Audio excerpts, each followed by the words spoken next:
La Pentecôte a été un mouvement venu du ciel pour rendre réel et vrai dans des hommes et des femmes qui sont l'Église, ce qui avait été fait dans le ciel.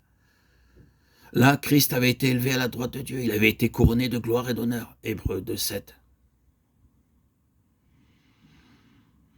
Toute chose avait été mise sous ses pieds. Éphésiens 22. Il avait été établi comme le modèle de l'homme en pleine conformité avec la pensée et l'intention de Dieu. Lorsque nous avons bien reconnu la nature et les facultés de l'esprit humain, il nous faut toujours veiller à ne pas faire de notre esprit le facteur qui gouverne nos vies.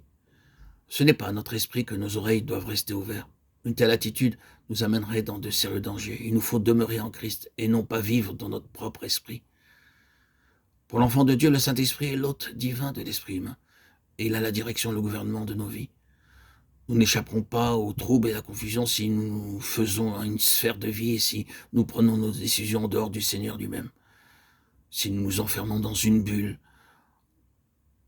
il y a plusieurs questions en relation avec le Saint-Esprit qui sont très vitales pour qu'une vie ait une réelle mesure de plénitude. L'Esprit lui-même rend témoignage à notre esprit, Romains 8:16.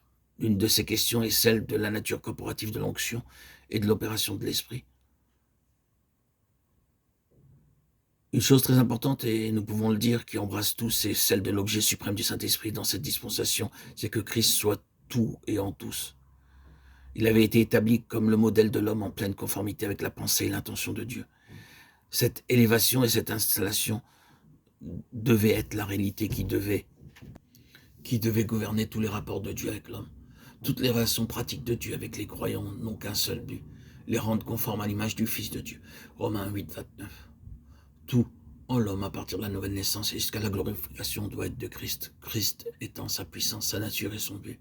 Lui et lui seul doit être la ressource de la vie, de l'être et du service.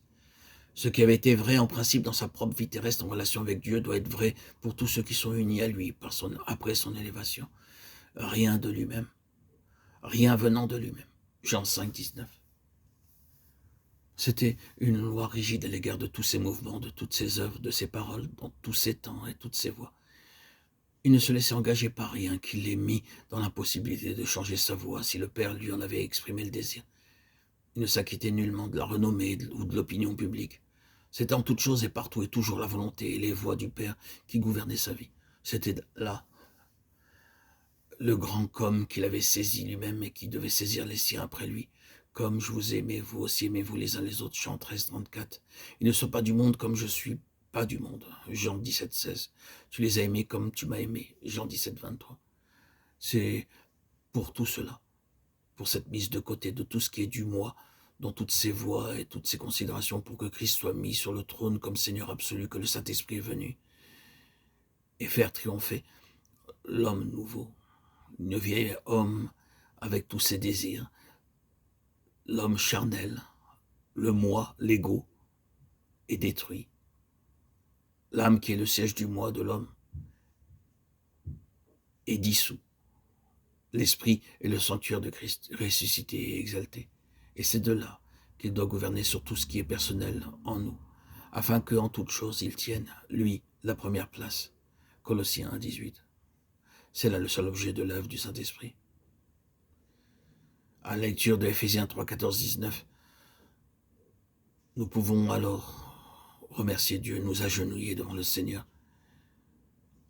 C'est à cause de cela que je fléchis les genoux devant le Père, lui demandant que selon les richesses de sa gloire, il vous donne d'être puissamment fortifié par son esprit dans votre être intérieur, en sorte que Christ habite dans vos cœurs par la foi et qu'étant enraciné et fondé dans l'amour, vous puissiez comprendre avec tous les saints quelle en est la largeur, la longueur, la profondeur et la hauteur, et connaître l'amour de Christ, qui surpasse toute connaissance, afin que vous soyez remplis de toute la plénitude de Dieu.